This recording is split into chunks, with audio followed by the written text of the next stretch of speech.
Today is just going to be the JSB KnockOuts in 25.39 grain. So a nice little short but punchy video about the accuracy of the JSB KnockOuts going all the way out to 100 meters. Let's have some fun! Oh, that's a bit of protein. Alright, let's... No man. Just like it. Oh. Right. Not alright. JSB KnockOuts, 25.34 grain. Let's see what they do.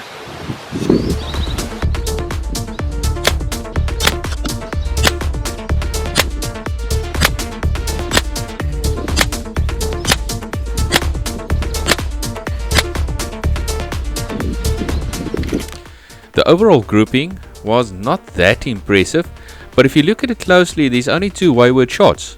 If you take the 8 shots that's in the middle there, that is a very decent grouping. That is around about 38 millimeters or 1.5 inch. I can live with that any day. Thanks for watching this short video. I'll see you guys in the next one. Have a lucky day. That's all, folks.